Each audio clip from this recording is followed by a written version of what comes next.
14, para lermos o versículo do tema, que é o de número 6. Logo em seguida, nós vamos voltar, nós vamos para Marcos 11, voltar para Marcos 11. Glória a Deus. Marcos 11, vamos ler de 12 a 14. E depois Lucas 14. 3 passagens. Peço a paciência, mas é o que está no meu coração. Glória a Jesus. Quem encontrou João 14, 6? Marcos 11. Lucas 14. Então vamos primeiro, João 14, 6. Toda a igreja juntos, por favor. 1, 2, 3. Disse-lhe Jesus: Eu sou o caminho, a verdade e a vida. Ninguém vem ao Pai senão por mim. Glória a Deus. Marcos 11, 12 a 14. E no dia seguinte, quando saíram de Betânia, teve fome. Vendo de longe uma figueira que tinha folhas, foi ver se nela acharia alguma coisa.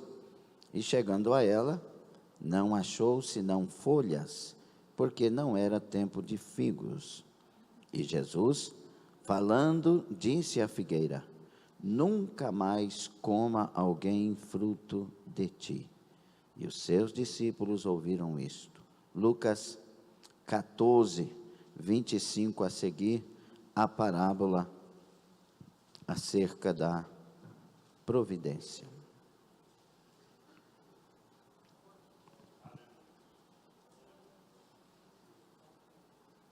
Ora, ia com ele grande multidão, e voltando-se, disse-lhe: Se alguém vier a mim e não aborrecer a seu pai e mãe, e mulher, e filhos, e irmãos, e irmãs, e ainda também a sua própria vida,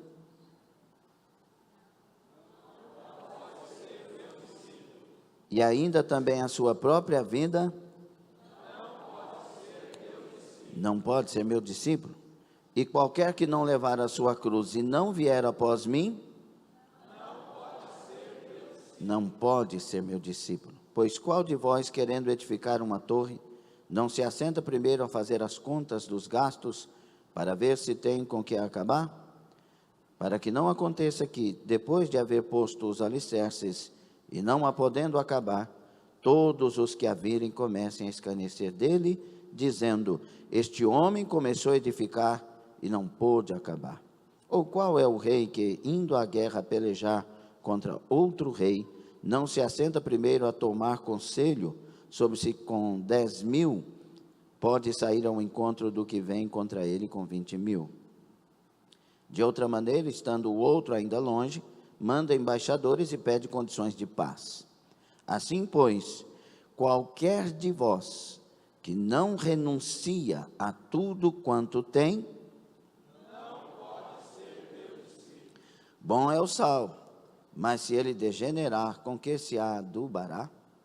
Nem presta para a terra, nem para o monturo. Lançam-no fora. Quem tem ouvidos para ouvir, que ouça. Palavra de Deus. Senhor, nós lemos, temos o esboço, mas é o Senhor que tem palavras que precisamos ouvir. Confirma todas elas e todo o teu mover, pois esta é a nossa esperança nesta manhã. E nós nos entregamos a isto, orando em nome de Jesus. Amém. Tome assento dando glória. Diga para o seu irmão aí, parabéns. 27 anos. Glória a Deus. Meus irmãos, quando nós olhamos para estas passagens, descobrimos que Jesus chama discípulos e não alunos para o caminho. Diga: Jesus chama discípulos e não alunos para o caminho. Qual que é o tema?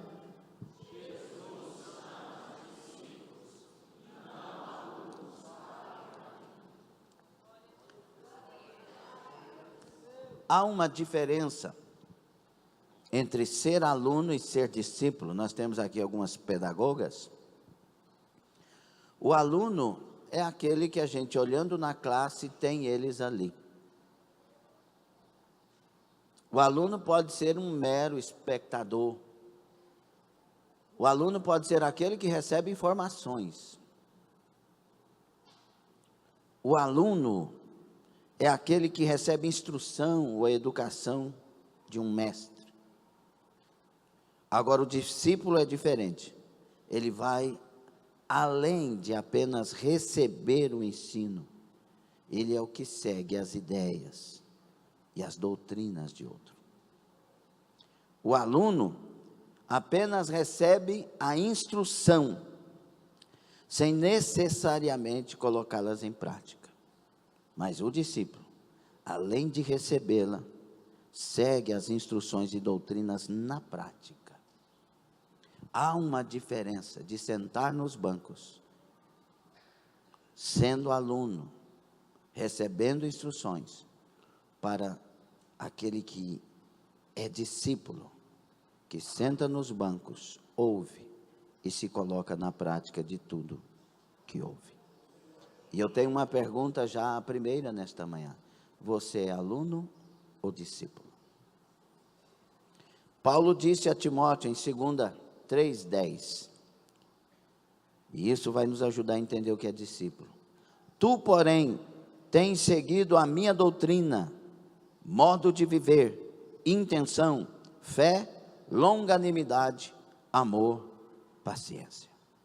Timóteo era discípulo. Nós, irmãos, quando olhamos para Deus e apreciamos quem Ele de fato é, dentro da nossa pequenez de entendimento para um Deus tão grande, mas o que nós entendemos, mesmo dentro dessa pequenez, nós olhando para Deus, vemos um Deus de plena e completa perfeição. E vemos um Deus de plena e completa santidade. Um Deus de plena e completa natureza perfeita. Caráter perfeito. Um Deus sem mancha, puro, amor, bondade, longanimidade. Um Deus justiça, soberano em glória, dotado de todo o poder e assentado no trono da perfeição. Esse Deus que os anjos, cantam santo, santo, santo em todo tempo. Diga, para cantar santo, tem que voar.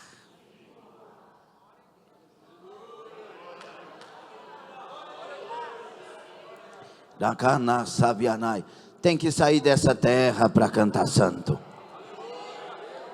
Tem que estar no degrau de cima para ser aquele que louva o Todo-Poderoso.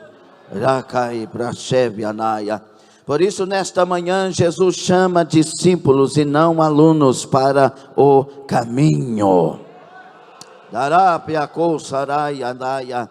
Meus irmãos, quando nós lemos em Marcos, no capítulo 11, 12 a 14, Jesus, ele acorda de manhã em Betânia e tem fome. Diga, Jesus tem fome. E aí, quando Jesus tem fome, ele quer se alimentar. E aí ele olha, ele avista uma figueira de longe. E naquela figueira ele vê muitas folhas. Eu até, quando estava em Oviedo, descendo ali da casa dos meninos, tenho algumas figueiras cheias de folhas. Eu fiz um vídeo ali e postei falando sobre esta passagem.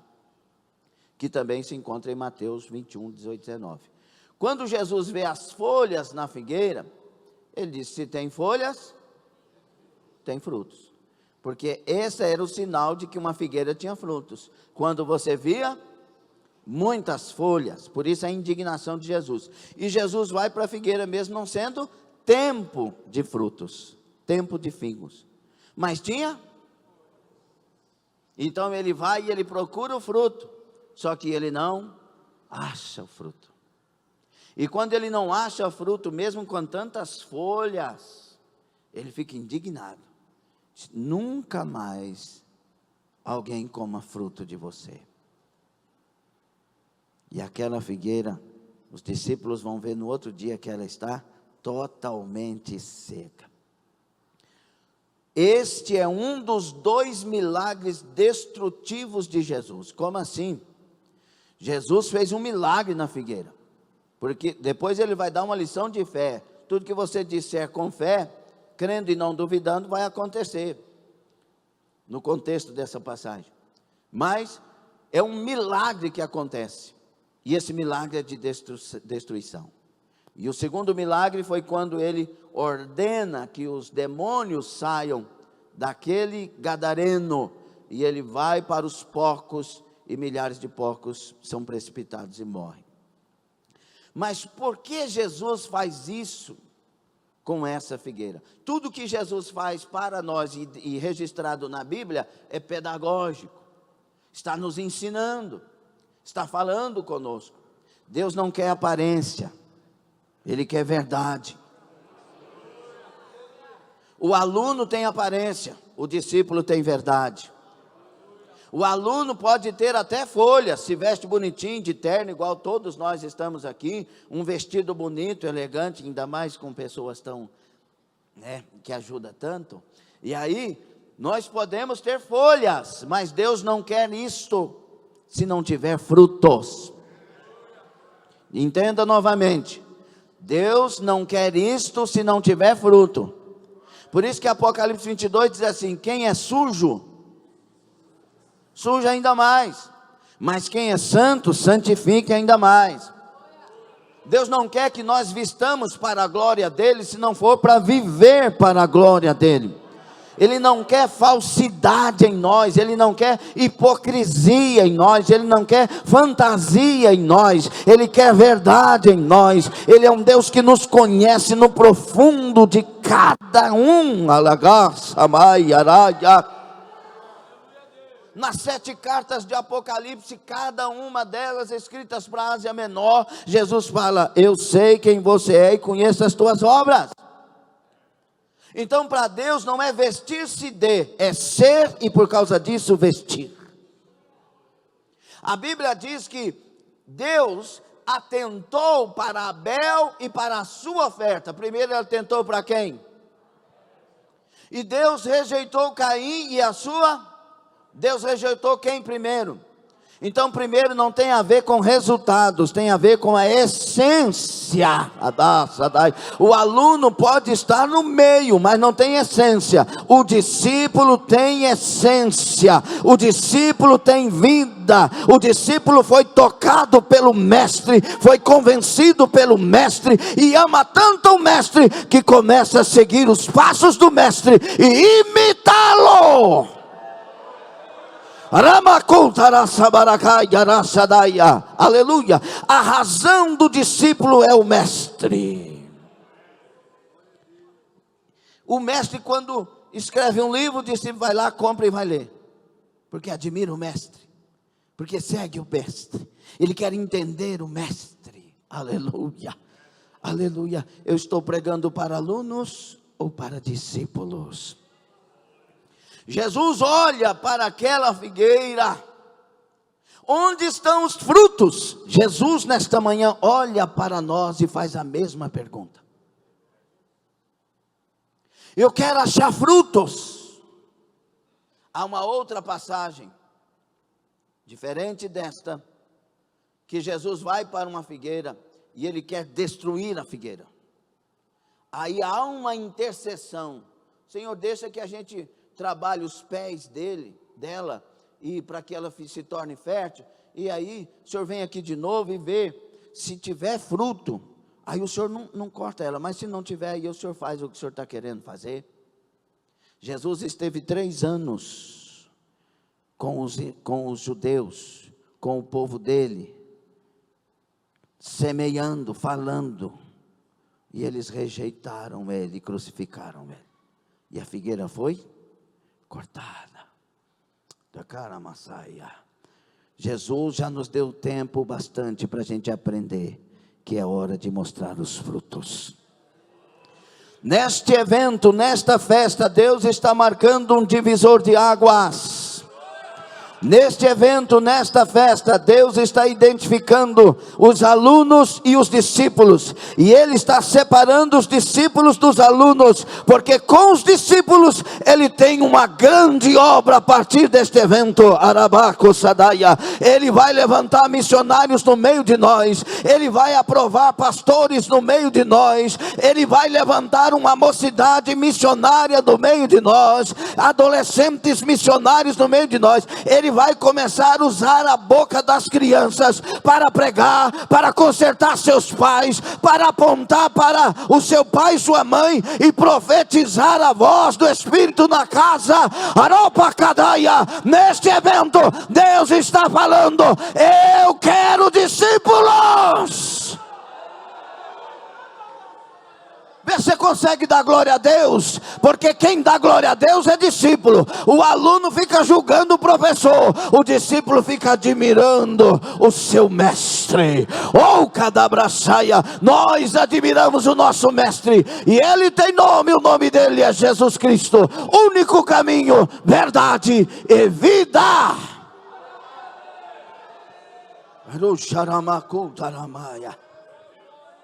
O aluno tem barulho, mas não tem amor.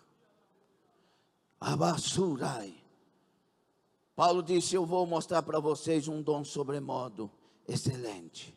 E ele começa o versículo do capítulo 13, 1 Coríntios. Se eu, ainda que eu falasse a língua dos homens e dos anjos, e não tivesse amor, seria como sino que retine. Barulho, mas não tem amor. Judas tinha muito barulho. Se pegasse esse dinheiro desse perfume que mas essa mulher jogou esse perfume fora, 300 dinheiro, dá para ajudar os pobres. Ele estava pensando em pobre. Ele estava pensando na bolsa que ele guardava o dinheiro para ele, que tirava e guardava. Barulho, mas não tem amor. Pilatos olhou para Jesus, diante dele podia mudar qualquer coisa, do ponto de vista humano, falando, porque Deus já tinha determinado o que haveria de acontecer. Mas do ponto de vista humano, a esposa dele falou: ô meu marido, eu tive um sonho com esse justo, ele é inocente. Era para ele falar assim: nossa, tem alguma coisa especial mesmo nele, estão falando que ele cura, minha esposa ainda teve um sonho e tal, não sei o que, eu tenho que olhar e admirá-lo. Aí Pilatos olha para ele e faz uma pergunta: o que é a verdade? Pergunta que Jesus prontamente gostaria de responder, porque ele veio para revelar a verdade. Mas quando Pilatos diz o que é a verdade, o texto diz que Pilatos levantou, não quis ouvir a resposta e saiu. Muito barulho e falta de interesse na verdade. Muitos de nós temos ouvido e visto o quanto Jesus é vivo no meio de nós, mas não estamos interessados na verdade, porque continuamos mentindo, fazendo o que não deve, falta de compromisso e etc. Jesus não chama alunos, Ele chama discípulos. Aluno tem barulho, né? Quando eu era estudante, eu era infelizmente um dos mais atentados da classe, não tinha Jesus.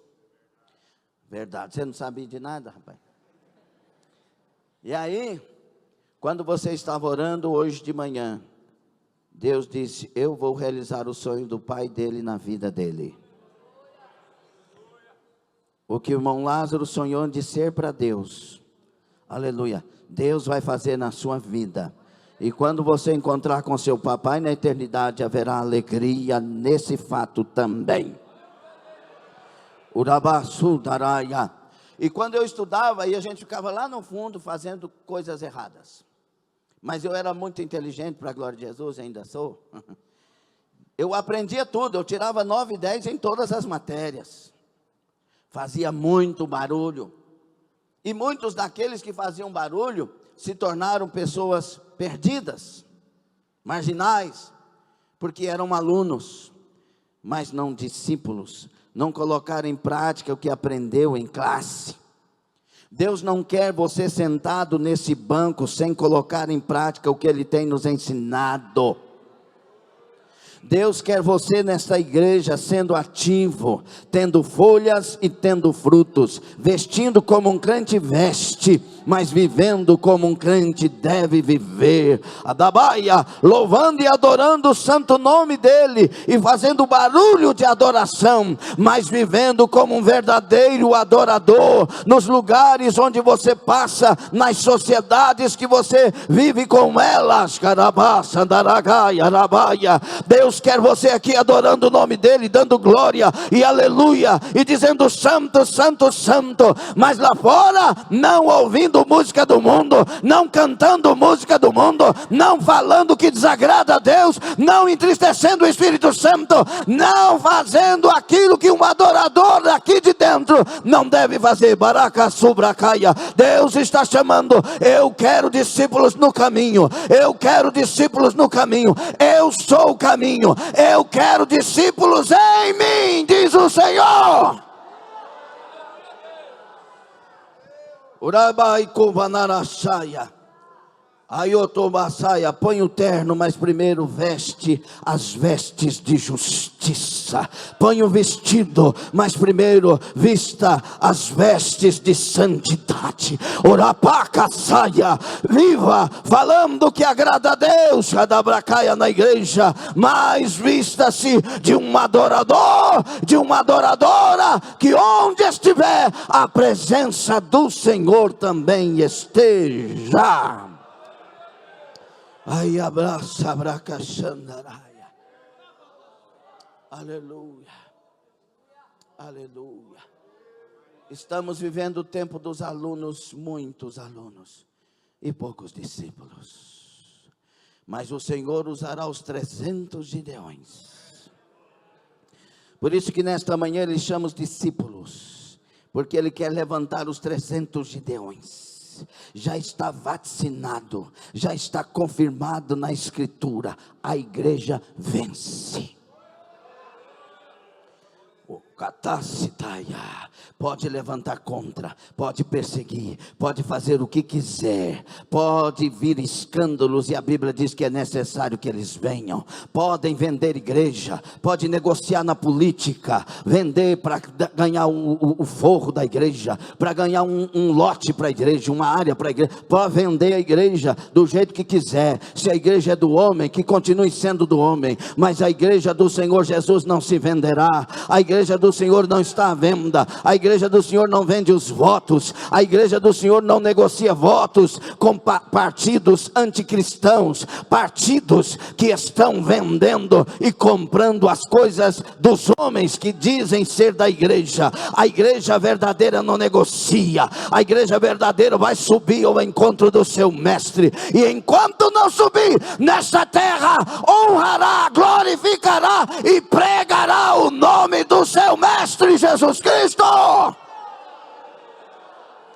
Já está escrito, e o Senhor conhece os que são seus. Nesta parábola, versículos anteriores diz, porque Jesus já sabia os que eram dele. Capítulo 6 de João, por exemplo, o grande discurso do Senhor Jesus. Ele prega, como eu já disse aqui várias vezes, irmãos, um dos cultos mais gloriosos da Bíblia foi decepcionante. Jesus, o pregador, meu Deus, quem era o pregador? O mestre estava ali, mestre por excelência, o meu Messias, o seu Messias, era o pregador. E ele era o dirigente do culto. E a mensagem revelada dos céus, trazida dos céus, um alimento vivo naquele lugar. Eu sou o pão vivo que desci dos céus. Adas, Arakaia. E ele começa a falar de coisas espirituais. E uma multidão diz esclerós, duro. Essa palavra esclerós, duro, é esse discurso. Que quer dizer insuportável. Isso nos leva a 2 Timóteo 4. Quando as pessoas não suportarão a sã doutrina. Uma multidão falou: não queremos ouvir esse discurso, ele é duro, esclerós. Nós vamos procurar outro, se você mergulhar no grego. Nós vamos procurar outro para ouvir, esse já não interessa mais. Aquela multidão, queridos irmãos, estava atrás de Jesus por causa dos pães multiplicados. Agora queriam fazer Jesus de rei lá no início do capítulo, por causa das obras maravilhosas. Mas quando Jesus começou a dizer o modo de vida e o que eles deveriam fazer, e trazer a revelação doutrinária para a vida deles, não, queremos o Jesus dos milagres, o da doutrina não. Queremos um Jesus que cura o meu casamento, que abre a porta do emprego. Queremos um Jesus que me dá a resposta que eu estou buscando. Eu fiz um propósito de jejum, de oração. Ele tem que abrir a porta, ele tem que fazer, porque ele é Deus. Mas um Jesus que quer mandar na minha vida, não. Esse discurso é duro demais. Aliás, eu sou livre. Eu fui feito para fazer o que me desse na cabeça de fazer. Jesus disse: se você não comer da minha carne e não beber do meu sangue, não tem parte comigo. Tem que se alimentar de mim. Kadamassadaya. É interessante porque em Marcos 11, Jesus tem fome e quer se alimentar do fruto da figueira. Nós somos a figueira hoje. Naquele tempo era Israel. Nós somos a figueira hoje. Não tem que ter folha se não tiver fruto. Tem que ter folha e tem que ter fruto. E Jesus se alimenta de nós. E ele vai dizer isso em João capítulo 4 para os discípulos, ali no encontro da samaritana: uma outra comida eu tenho que comer. Arabacaia. A minha comida é fazer a vontade do meu Pai. E a minha comida está vindo aí, uma multidão, porque os campos já estão brancos. Jesus se alimenta de almas. Ele se alimenta de nós. E os discípulos se alimentam dele. Se alimenta dele. Eu sou pão. Aracaia, urabacaia. Nós vamos nos alimentar dele. E ele vem se alimentar de nós. E essa fusão acontece. E nós somos cheios da glória de Deus. Ser discípulo é estar fundido em Jesus, e Jesus estar em mim. Quando ele diz no capítulo 15, a parábola da videira: olha, o meu pai é o agricultor. Como é que é? Eu sou a videira e o meu pai é o agricultor. Aleluia. E vocês, os ramos. Olha a fusão, que coisa gostosa. Se vocês permanecerem em mim. O segredo deste capítulo 15 até o versículo 11 é permanecer. 8 vezes em 8 versículos: permanecer, estar, permanecer. Se verdes em mim, o segredo é permanecer. Quer dar fruto? Permaneça em Cristo. Aí ele diz assim: quem não der fruto, aquele que não dá fruto, corta. E o que dá? Poda. Entenda que Deus jamais vai deixar de estar nos podando. Porque nós estamos dizendo: eu quero dar fruto. Eu quero dar mais fruto. Quantos orou aqui que quer dar mais fruto? Que quer ser mais produtivo para Deus? Mais operacional, aleluia, numa linguagem de comércio. Então Deus poda. O nosso problema é Deus começar a podar e a gente reclamar. O pastor gritou comigo. O pastor falou isso. O pastor está pensando que eu sou escravo. A pastora falou isso. O meu irmão está pensando o quê? Ele quer liderar sobre mim no departamento. Não sei o quê. Uma das podas de Jesus na nossa vida é podar o nosso orgulho, é podar a nossa exaltação, é podar a nossa ignorância, é podar a nossa arrogância, porque essas coisas me fazem parecido com Satanás. Ele quer podar isso, ele quer arrancar a soberba da minha vida, e ele trabalha na igreja, na comunidade, para trabalhar o meu caráter, porque ele não me quer parecido com Satanás. Eu sou discípulo, ele quer me parecido com o Mestre Jesus Cristo.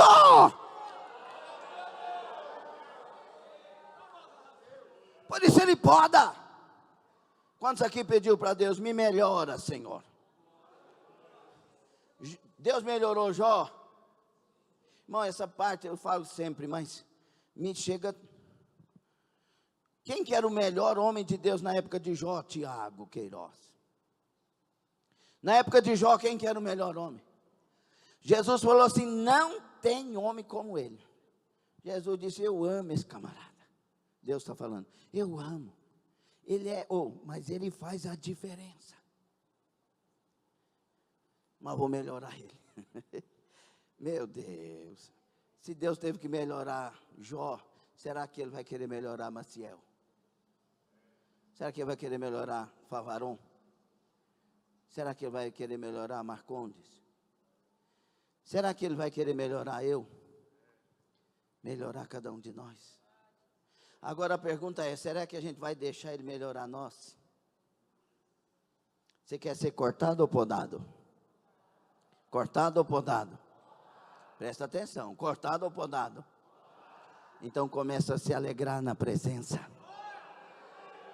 Alegra com tudo o que acontece. O irmão virou as costas para você, é a sua oportunidade de mostrar que Deus não precisa te podar mais. Você vai amar, você vai considerar, falar, meu irmão está com algum problema, aleluia. Ontem aqui eu vi um camarada que me incomodou, ele ficava levantando para lá e para cá, e não sei o quê. Legal, cumprimentando todo mundo, mas não parava, não quietava. Eu, Jesus, abençoe esse homem, Senhor. Aí Deus toma o pastor Francisco, leva lá e fala assim, eu te conheço, você pensou em suicídio, pensou nisso, não sei o quê. Mas eu estou te restaurando. Então, quando o irmão estiver andando para lá e para cá, não sei o quê, pensa que ele está com problema. Que Deus não precisa podar nós mais. Aleluia. Que Ele pode nós nessa área, a gente se cura. E aí possa podar em outra, mas nessa não precise mais, porque a gente já aprendeu a amar o próximo como a nós mesmos.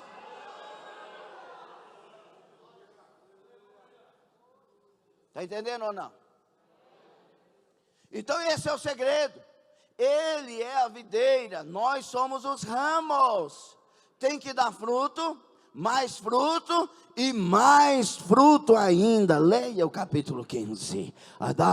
E o segredo, entra para o caminho, permaneça no caminho, vá no caminho, e o resultado é com Deus. Quem dá o resultado é Deus, mas para acontecer o resultado, tenho que estar no caminho, permanecendo em Deus, porque Ele mesmo disse, sem mim nada podeis fazer. E o que acontece com a multidão do capítulo 6? A multidão vai embora, no melhor de todos os cultos, o mais glorioso de todos, por tudo que nós já dissemos o porquê. O povo vira as costas. Não quero ouvir esse pregador, não. Muitas vezes, não é que o pregador está sem unção, é que o povo está desinteressado na mensagem. Aí Jesus olha para os discípulos e faz uma pergunta: vocês também querem ir? A partir daquele momento, capítulo 60 a seguir, a Bíblia diz que muitos discípulos deixaram de seguir Jesus. Por que que deixaram? Porque não eram discípulos, na verdade eram alunos. Os alunos têm facilidade de virar as costas para o mestre.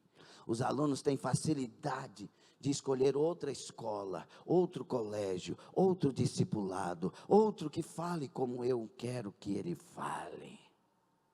Mas discípulo não, eu quero o mestre. O aluno vai para o Google e escolhe a mensagem, vai para o YouTube e escolhe a mensagem que quer ouvir. Os discípulos vão para a igreja e diz: Deus fala o que eu preciso ouvir nesta hora. Oh, Rabacaia, eu estou pregando para quem? Para alunos ou para discípulos? Se eu estou pregando para discípulos, tem glória a Deus, tem aleluia e tem eu te amo, meu mestre. Vocês querem ir? E Pedro diz: para quem? O discípulo sabe que só ele é o caminho, a verdade e a vida.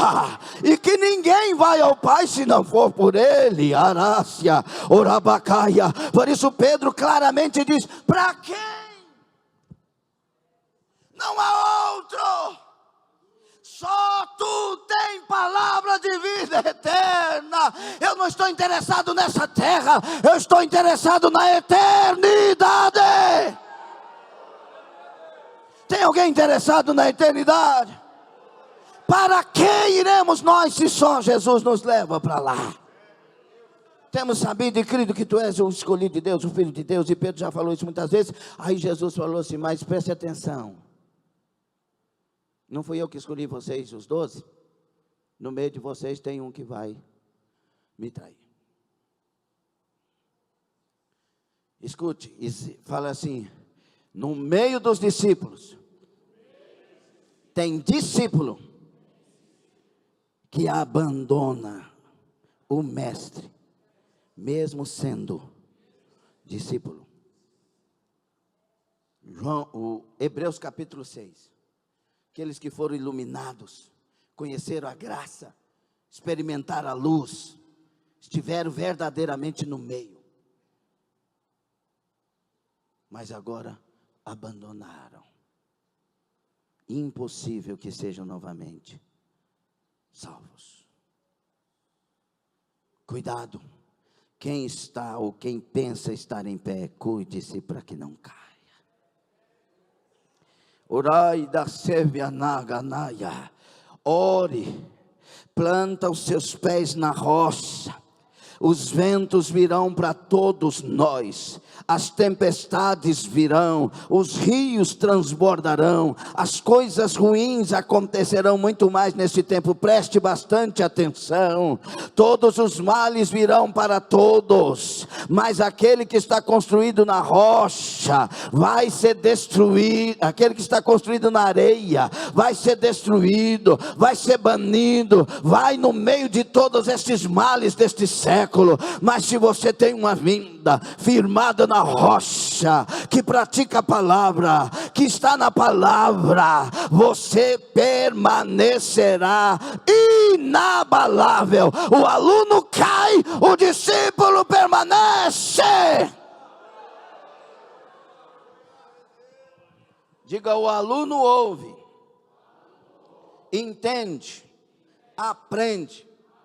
O discípulo faz tudo isso e pratica. Meus irmãos, quantos de nós ouvimos sobre oração? Você já ouviu sobre oração? Você ouviu que a oração é algo fundamental na nossa vida para termos intimidade com Deus? Sim ou não? Porque a oração primeiro não é busca de favor, é busca de intimidade. Oração é um diálogo com o Criador. É o ser insignificante procurando aquele que é totalmente significante.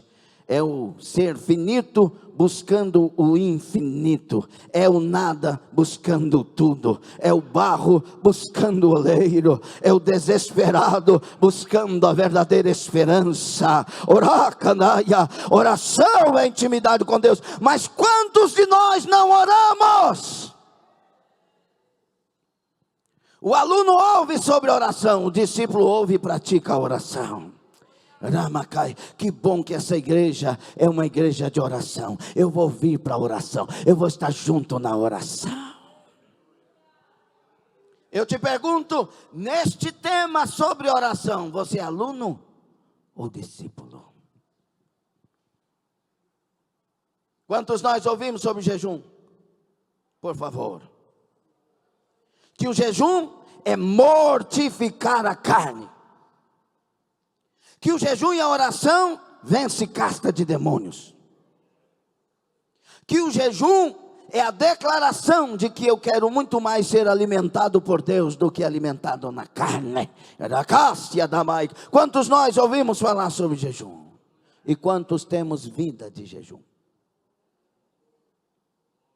Discípulo ou aluno? Aluno ou discípulo? Está gostando da palavra? Quantos nós ouvimos falar sobre santidade? Ágios, agatozune. No grego, no hebraico, kadosh, kodesh. E palavras correlatas. Separados para Deus e a serviço de Deus, santidade. Quando eu aceito Jesus, me torno santo. Porque eu agora sou separado.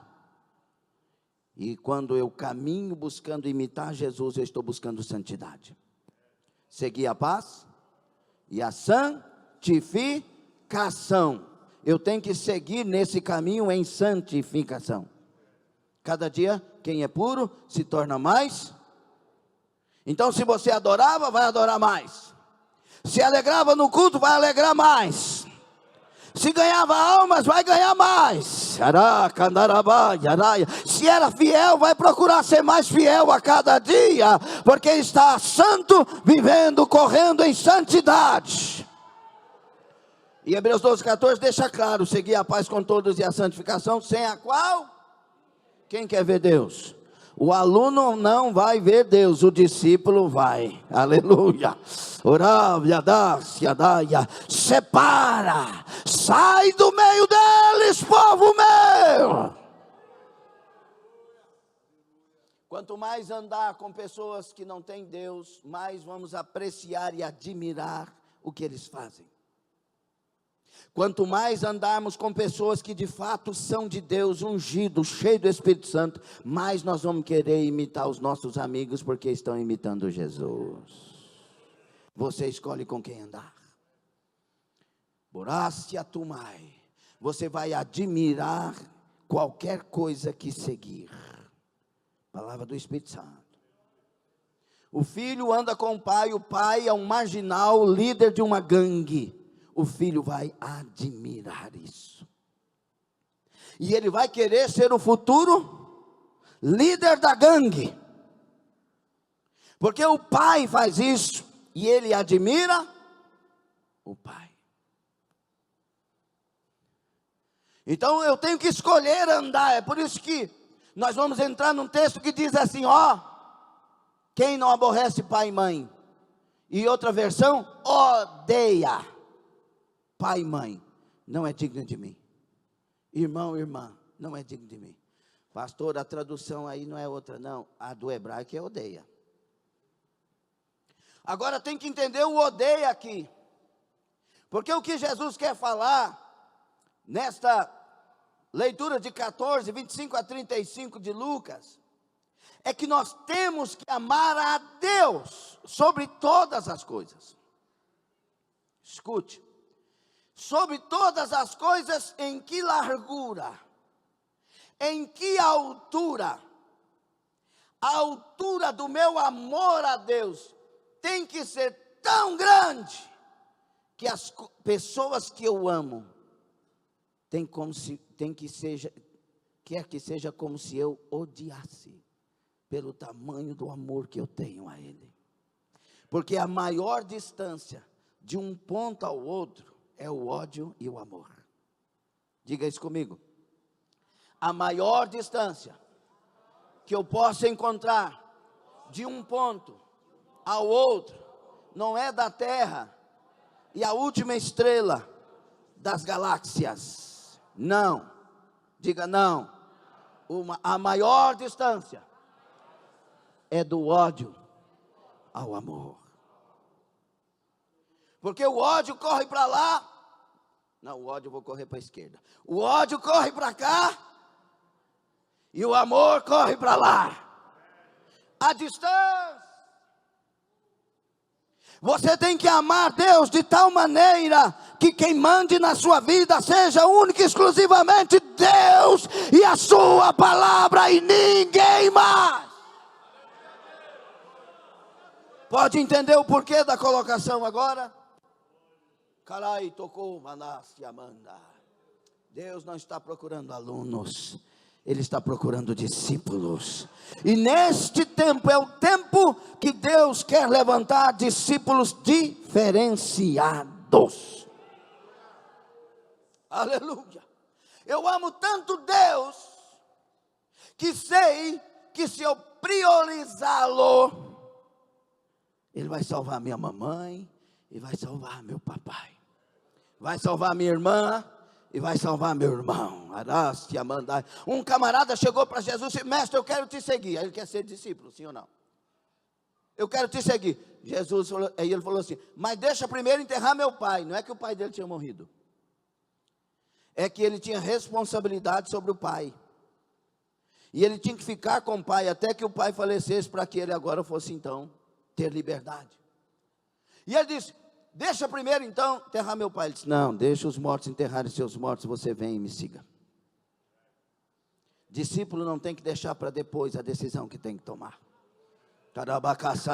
Se você deixar para depois é porque você não está me amando e você não quer me seguir. Mas se você tomar uma decisão imediata, eu entendo, você me ama, quer me seguir, e pode deixar que eu vou cuidar do seu papai, vou cuidar da sua mamãe, vou cuidar da sua família.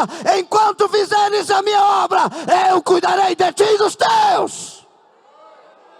Entenda o que é ser discípulo.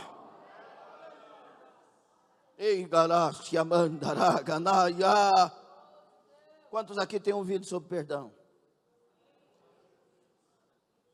E quantos de nós exercemos o perdão? Quantos corações impuros? Quantas pessoas irmãos, nós estamos vivendo no tempo da sensibilidade para essas coisas e a insensibilidade para as coisas de Deus. Se Deus é Deus, por que Ele permitiu? Por quê? Porque eu sou o cara. Por isso que Lucas vai dizer: e a sua própria vida, aborrecer a sua própria vida, odiar-se de tal maneira que quem vive agora deve ser um único Jesus Cristo em mim, porque eu não presto. Você vale alguma coisa sem Deus? Você tem como imaginar quem é você sem Deus? Que essa natureza aí odeia essa pessoa. Você está entendendo ou não? Ou está muito forte? Ou duro é esse discurso? Por isso que Jesus falou: você quer me seguir? Quantos querem seguir Jesus? Primeira coisa é o quê? E por que negar-se a si mesmo? Porque essa criatura que está aí não vale nada. E por que eu tenho que me negar, Senhor? Sou um ser volitivo, pensante, eu tenho razão, eu tenho inteligência. E é por isso mesmo, você vai me atrapalhar. Você tem tanta inteligência, e eu sei porque fui eu que te fiz, que você vai querer andar do seu jeito. Mas eu sou tão sábio, que a primeira coisa que eu quero de você é que você se negue. Porque eu sim, eu te conheço. Arabai comassaia. E porque te conheço, eu te digo: morra para que eu viva em ti. Morra e eu vou te mostrar quem é Deus. Arássia manda, Urabaia, morra aluno, ressuscita discípulo. Calai tomará. Será que Deus está falando comigo e com você? Perdoa. Você não tem que medir esse perdão, você tem que obedecer esta ordem. Deixa que Deus meça o perdão, deixa que Deus meça as consequências. A vingança pertence a mim, diz o Senhor. Vocês amem uns aos outros como eu vos amei.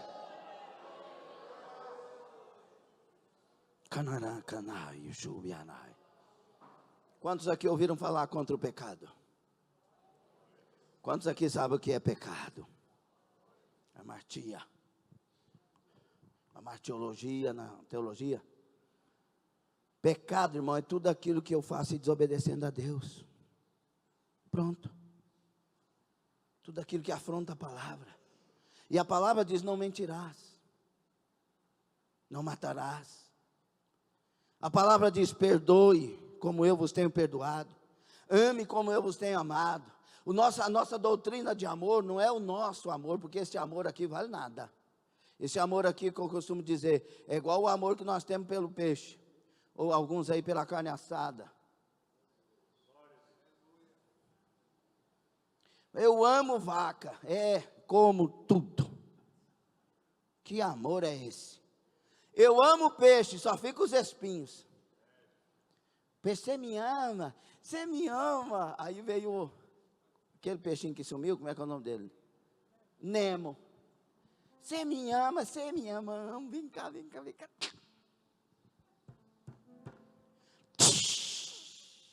Ai, eu amo peixe. Aí o Nemo vai para o céu, tadinho, que a Sara quer que os bichinhos vai tudo para o céu. Aí o Nemo vai para o céu. Quem te matou, Nemo? Foi aquele que disse que me amava. Que jeito você tem amado Jesus? Ferindo? Colocando Jesus num canto da parede, se é que alguém possa fazer isso? Se você ama peixe, deixa ele no oceano. Deixa ele nos rios.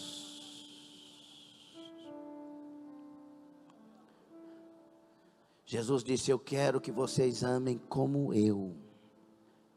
Nosso amor é para aquilo que nos alimenta, aquilo que nos sustenta. Nossa, eu amo o irmão Cleomar, ele me dá 2.000 por mês. Não está dando, mas pode dar, fica tranquilo. Deixa Deus. Estou brincando. Eu amo o fulano porque o fulano me dá. Aquele me ama porque ele me dá. Jesus disse: eu quero que vocês amem diferente. Amem como eu. E qual que é o modelo? Você. Uai, mas eu? Então, mas pastor, meu Deus, que modelo bom que Jesus escolheu. Eu? Você é o modelo. Porque ele, Jesus, morreu por você, te amando de tal maneira, quando você ainda era pecador. Romanos 5,8. Deus prova o seu amor para conosco quando deu seu Filho para morrer por nós, sendo nós ainda pecadores. E Jesus está dizendo: eu quero que você ame nesse padrão. Antes que a pessoa se torne boa, ame ela. Os publicanos, os pecadores, eles também se amam. O ladrão ama outro ladrão, sim ou não? Tem ladrão que morre pelo outro. Olha que amor. Jesus disse: desse amor não, eu quero que vocês amem os vossos inimigos. Que galardão que vocês vão ter amando quem vos ama. Quer ser discípulo?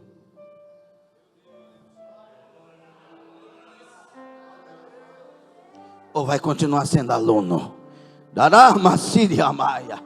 É hora de amar os que nos odeiam. É hora de amar os inimigos. E a igreja que ama os inimigos, aleluia, ama as almas, chora pelas almas. Aleluia. O aluno é mais amigo dos prazeres do que amigo de Deus. Esse aluno de 2 Timóteo 3:4, a parte B, ele ama o lazer. Eu ir na igreja domingo de manhã, bike. Não, eu tenho coisa mais importante. Eu tenho que jogar uma bolinha lá. Nós reservamos a quadra, o campo lá, nosso campo está inaugurando agora, a grama está podadinha, e é aquela grama lá do estádio fulano de tal. Domingo de manhã. Discípulo é diferente. Quando ele é convidado, irmãos, eu joguei no Juvenil do Goiatuba, e eu era atleta.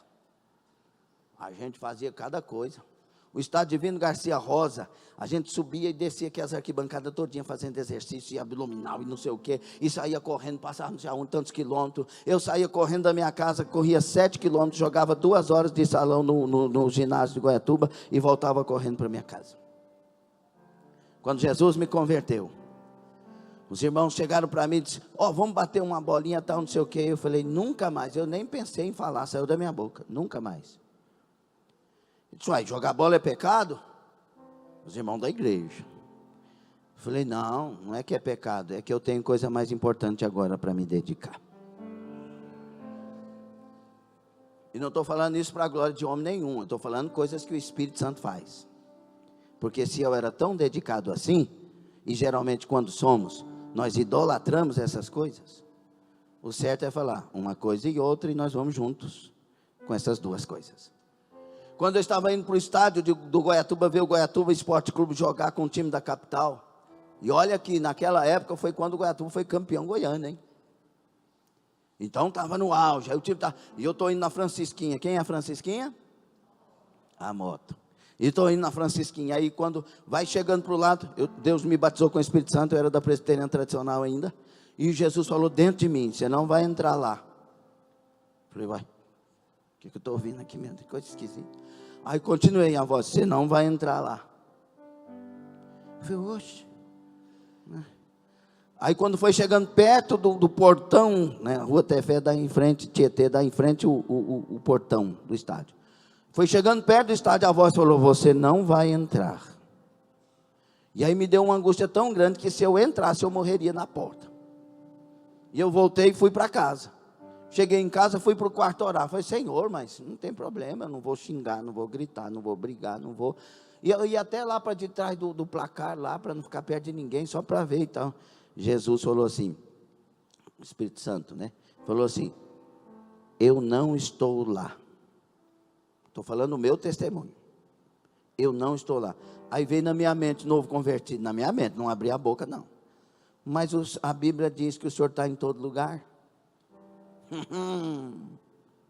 Pensei, né? Aí o Espírito Santo falou assim: eu não estou lá para ser glorificado. Aí quando ele falou assim, veio o xingamento, as brigas de um estádio na minha mente. Aí disse Jesus: a partir de agora eu quero que você só vá nos lugares onde eu estou para ser glorificado. Sabe por que você é vazio e não encontrou com Deus ainda? Porque você não escolheu ir nos lugares onde Jesus é glorificado. E os lugares, muitos que nós vamos, são lugares que abrem brechas contra a nossa vida. E você vai perdendo o sentido e a paz. Comece a andar com Jesus e ir só onde Ele é glorificado. Você vai edificar a sua vida, será chamado de discípulo e Deus vai te usar de uma maneira especial. Que meus pés somente vão onde os... É isso que nós temos que aprender. Já que somos dele, deixa ele dirigir os nossos passos. Aí aprandácia mandaragaça, aleluia.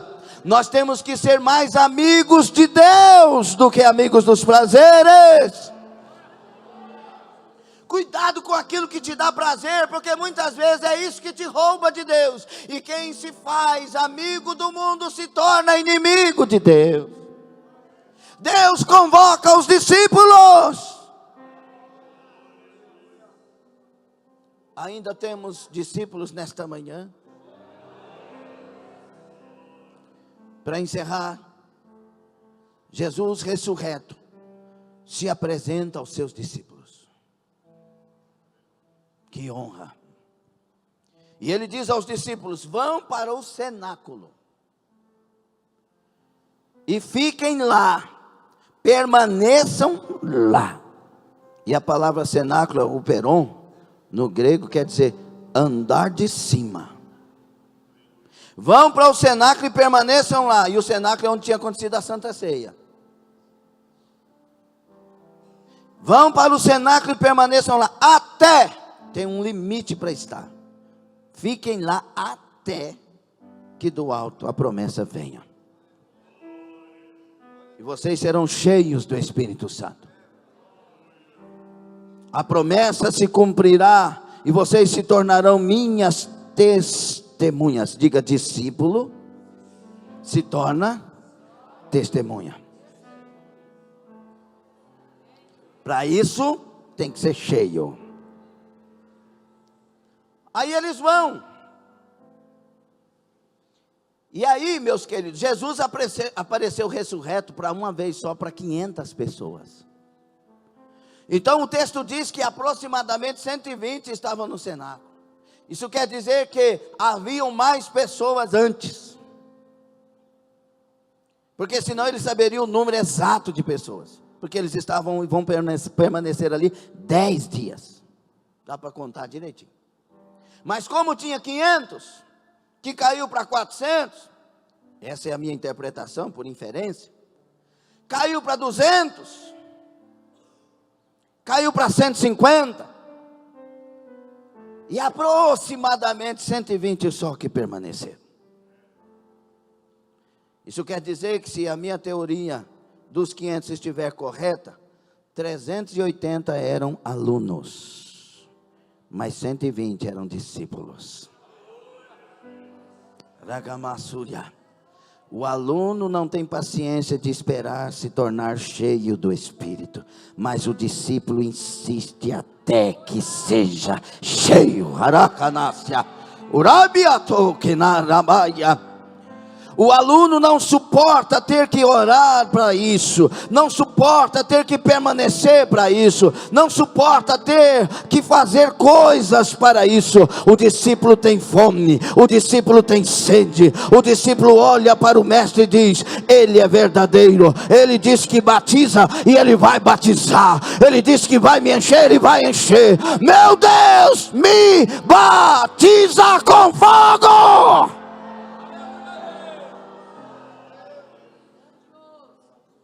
E aí de repente, aleluia, para os discípulos sempre tem o de repente de Deus. Você está pensando que está tudo destruído, de repente está tudo levantado. Você está pensando que está tudo acabado, daqui um pouco está tudo construído. Você está pensando que o ministério agora acabou porque o povo está falando tanta coisa. Mas agora Deus está fazendo. Eu usei isso para dar mais unção, para dar mais poder, cadácia. E quando eu te usar, o povo vai ver que eu estou na sua vida. Oh, cadácia, mandaraia. Você está pensando que está tudo sem jeito, eu estou sendo humilhado, o povo está fazendo isso, está falando aquilo, a coisa está destruída. E Deus diz: não, estou preparando uma nova unção.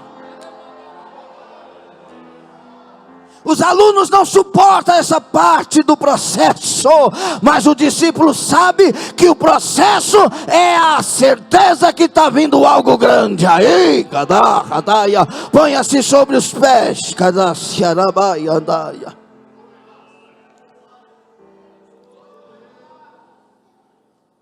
Eu quero que nós, nesta manhã, façamos contas. Porque é isso que Jesus nos ensina em Lucas 14, 25 a 35. Você vai construir uma torre. Torre fala de algo que sobe. Você quer subir ao encontro? Faça as contas se você vai querer suportar o processo. Faça as contas. Se de fato você quer Jesus, preste atenção em nome do Senhor Jesus. Faça as contas, porque você não vai suportar permanecer na igreja. Porque se tem um tempo que Deus quer arrochar, é agora. Escute isso. Tem cantores sendo tirados dos altares, porque para eles não são altares, mas são palcos. Tem cantores que o homem deixou de ser homem agora. A mulher deixou de ser mulher. Vocês entendem? O pregador deixou de ser pregador, quer ser pregadora. A pregadora quer ser pregador. Abandonando o uso natural. De Romanos 1, 19 a 3, 20, você vai ler coisas gostosas. Então Deus precisa arrochar. Eu vou falar algo que pode te escandalizar, mas entenda. Deus não quer te consolar, Ele quer te curar. E muitas vezes para curar, não é mão sobre a cabeça, é mão no bisturi. Anak abrou-se a mãe. As enfermeiras entendem essa linguagem. Tem hora que para curar, não é pegar nos ombros e dizer, eu estou contigo. Tem hora que para curar é juntar os 2 dedões e espremer a ferida. Não vem com essa que o consolo é esse, porque o consolo de Deus nessa época é cura. Porque nós nos tornamos alunos e esquecemos que somos discípulos. Nós nos tornamos sensíveis demais.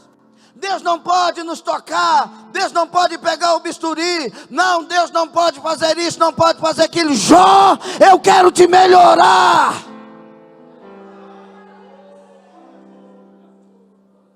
Como é que Deus melhorou Jó? Por favor. Foi pôr na mão na cabeça dele? Foi tirando os seus filhos, tirando os seus bens, deixando a terra, né? O povo diz que Jó perdeu tudo, não perdeu tudo. A terra limpa ficou. A esposa ficou. Mas mesmo assim ficou acusando Jó. Amaldiçoa teu Deus e morre. É assim que Deus melhora nós. Que jeito que Deus melhorou Paulo, pelo amor de Deus? Foi fazendo promessa e pôr na mão na cabeça? Deus não estava formando um aluno, Ele estava formando um discípulo. Ele estava formando um homem que diria, eu não vivo mais, mas Ele vive em mim.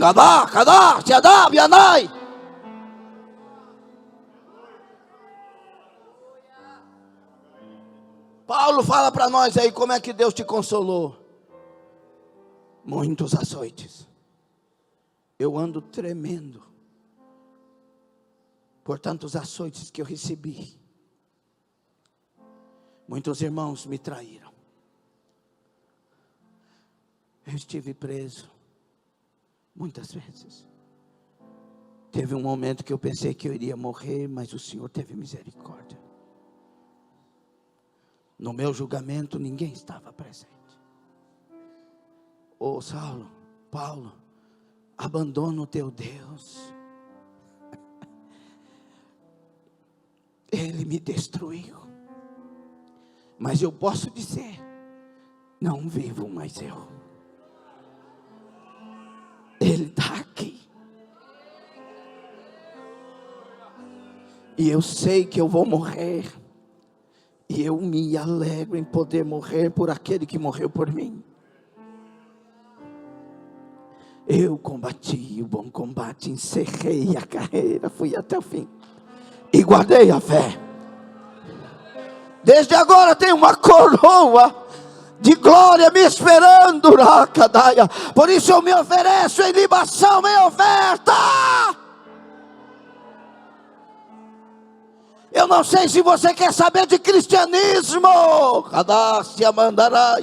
Eu não sei se você quer saber desse caminho que leva para o céu, dessa verdade que me liberta e dessa vida que me transforma. Mas eu tenho algo para dizer para nós. Este é o único. Chega de mentiras.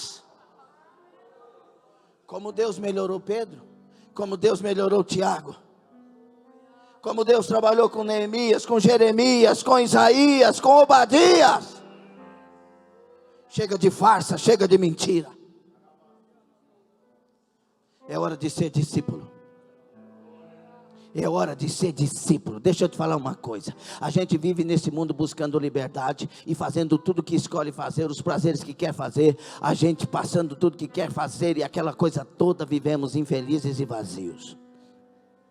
Agora a gente vem para Jesus, entra na prova, entra na luta, entra não sei o que. Não é só que a gente vive só de prova e de luta, não. Tem coisas gloriosas na carreira cristã, mas eu quero só que você entenda isso. A gente vem para a prova, vem para a luta, vem não sei o que, e está alegre, está cheio do Espírito Santo e está pronto.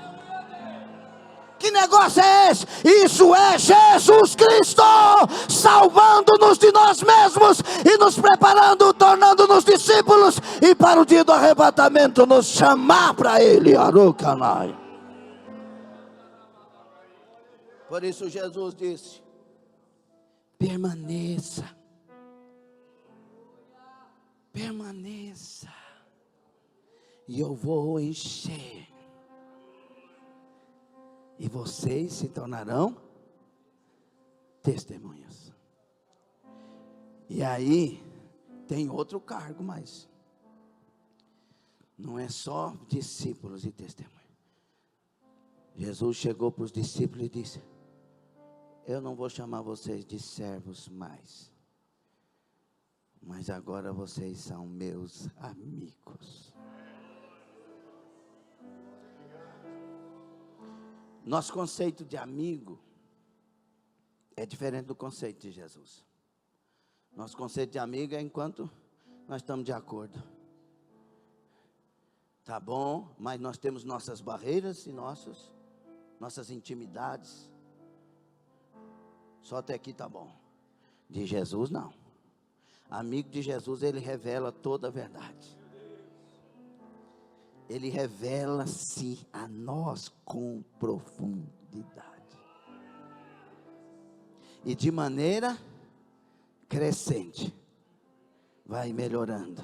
Vamos conhecendo e prosseguindo em conhecer. Então eu quero fazer um apelo sim nesta manhã. 10 minutinhos mais. Quem quer ser discípulo, venha aqui à frente. Deus vai derramar a unção que Ele quer. Ele está marcando um divisor de águas. Quem quer ser discípulo? Aleluia.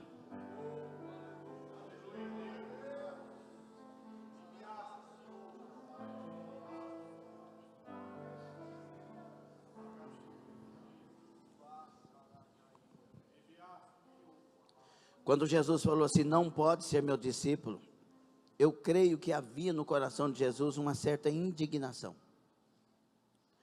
Porque ele conhecia as multidões que nos contextos anteriores estavam vindo, cheias de muita coisa, do Jesus dos milagres,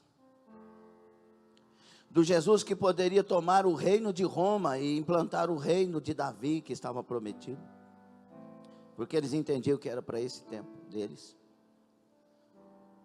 As multidões que queriam um Jesus revolucionário. Aí Jesus pega e dá um corte tramontina. Se não aborrecer pai, mãe, irmão, irmã, tudo, e nem a própria vida, não pode ser meu discípulo. Assustou as multidões. Não aborrecer a própria vida. Querido, eu quero te dizer, irmã Gabriela, irmão Gilberto, nós temos esse impostor dentro de nós. Lutou para você não vir nessa manhã, lutou para convencer você de muita coisa que não é a palavra que convence. Então você tem que aprender a aborrecer essa pessoa que está aí dentro, a própria vida, as próprias escolhas, os próprios planos, porque existe um que é mestre em saber dar vida e vida com abundância, mas a sua vida atrapalha isso. É necessário. Então você vai fazer aqui uma oração. Jesus, quem manda agora, a partir de agora, de verdade, não sou eu mais. Eu não mando no tempo, o Senhor manda. Então o Senhor me faz o que o Senhor tem que fazer na hora que o Senhor quiser fazer. Só te peço graça. Só te peço graça. O Senhor quer me fazer eunuco? Me faça, mas te peço graça. O Senhor quer me dar um casamento? Me dê, mas eu te peço graça. Eu peço que seja a tua vontade, porque o Senhor sabe salvar. Eu sei me perder, o Senhor sabe me salvar. Da Canará Samaragaia. Você entende isso? Então, para nós orarmos, quando Jesus faz um apelo para uma das igrejas, a igreja de Éfeso, ele diz: olha, vocês são perfeitos, perfeitos. Faz tudo, mede as pessoas, prega do jeito que tem que fazer, faz a obra com ardor, na labuta da vida. Mas eu tenho contra vocês uma coisa: vocês deixaram o primeiro amor. Lembra, traga a memória de onde você caiu. Ao precipício? De onde você caiu. Volta lá e arrepende-te. Se não, virei contra ti, ó, removerei. Deus fez uma ameaça à igreja e ela foi removida. As 7 igrejas, né, dead churches, as igrejas mortas, as 7. E Deus falou tudo que precisava falar, mas eles eram alunos, porque discípulo, quando ouve o mestre, obedece. Então, para nós orarmos, 2 coisas nessa questão de voltar atrás. Primeiro, as obras que Deus fez em mim quando me converteu. Volte às primeiras obras. As primeiras obras que Jesus fez em nós na conversão. Meu Deus. Não é quando você veio para a igreja, é quando aconteceu o encontro, né? O primeiro encontro. Jesus nos tocou. No meu primeiro encontro, Ele me libertou das drogas, das cachaças, dos adultérios, das prostituição. Aleluia! 17 de setembro de 93, terça-feira, faço 31 anos, se Deus quiser. Que Ele tocou em mim numa noite só, me converteu e transformou. Eu acordei cheio da presença de Deus. Arai, anaga. Então, as primeiras obras que Ele fez em mim, eu via o mesmo mundo com olhos diferentes. Eu tinha a mesma vida, mas agora era nascido de novo. As primeiras obras que me fez olhar para a igreja e ver todo mundo santo, todo mundo puro, todo mundo amigo, todo mundo irmão. As primeiras obras que meu coração não conseguia magoar com ninguém. Mas tem outras obras, as minhas primeiras obras.